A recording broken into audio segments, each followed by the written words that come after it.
ایمان کا حصہ ہے. دوستی نبھانا ایمان کا حصہ ہے. حیا نبھانا ایمان کا حصہ ہے. معاف کر دینا ہم ایمان کا حصہ ہے. دکھی دل کو مسکرا دینا ایمان کا حصہ ہے. پریشان حال کو خوش کر دینا ایمان کا حصہ ہے. اگر کچھ نہ کر سکو تو اچھا کلمہ بول دینا ایمان کا حصہ ہے. یہ صدقہ ہے. اسلام پورا کا پورا حسن خلق کا پیکر ہے. ایک حدیث اور کوٹ کرنا چاہتا ہوں, دوسری ہے یہ, جو میں نے برسبن میں بیان کی مگر انگلش کی کانفرنس میں, انگلش میں تھی, اردو میں نہیں کی.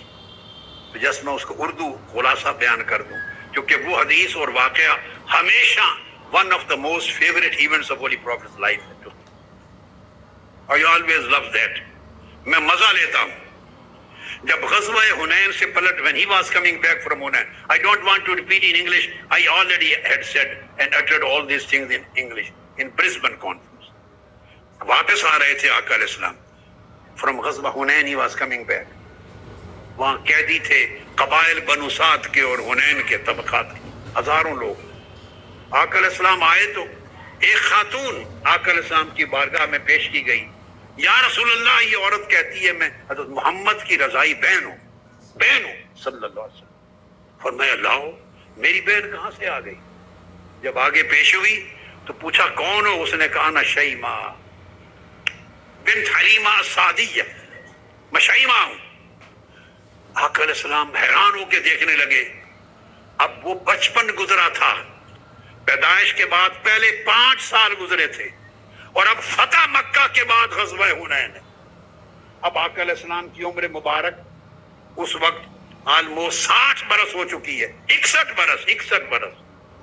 واقعہ تھا 2 3 4 5 برس کی پہلی زندگی کا. فرمایا اگر شیمہ ہو تو کوئی نشانی بتاؤ. اس نے اپنے بازو کو دکھایا. آقا آپ چھوٹے سے تھے, ایک دن آپ نے یہاں مجھے کاٹا تھا, یہ آپ کے دانتوں کے نشان ہیں. آقا علیہ السلام نے دیکھے, آپ کی چشمان مقدس سے آنسو بہ گئے, رونے لگ گئے.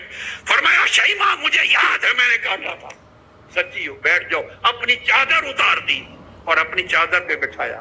اجلس علی ردائی, اجلسی علی ردائی, میری چادر پہ بیٹھو. شی واز شائی, وہ بیٹھتی نہیں تھی. فرمایا کھڑے رہے, نہیں شیمہ بیٹھو, میں جب چھوٹا تھا تم مجھے کھلاتی تھی, تم مجھے پلاتی تھی, تیری ماں مجھے دودھ پلاتی تھی. مجھے نرسنگ کی ہے, میری فوسٹج کی ہے, تو میں اس کا بدلہ دینا چاہتا ہوں. آزاد ہو, اگر ہمارے ساتھ جانا چاہتی ہو عزت کے ساتھ زندگی تمہاری گزرے گی, اگر جانا چاہتی ہو تو میں آزاد کر دیتا ہوں. وہ قیدیوں میں آئی تھی, طبقات, وہ جو قبائل بنو سعد میں سے اور حنین کے قیدیوں میں. اس نے عرض کیا نہیں یا رسول اللہ, میں واپس اپنے قبیلے میں جانا چاہتی ہوں. بھیج دیا, قبیلے کے لیے آزاد کر دیا. کھڑی ہو کے کہتی یا رسول اللہ میرے قبیلے کے 6000 قیدی ہیں جو ادھر ہیں, میں تنہا نہیں جاؤں گی اپنے قبیلے میں. لوگ کہیں گے اکیلی آ گئی, 6000 قیدی چھوڑ آئی. میرے سارے قبیلے کے 6000 قیدی رہا کر دو. آقا علیہ السلام نے حضرت شیمہ کی خاطر 6000 قیدی رہا کر دو.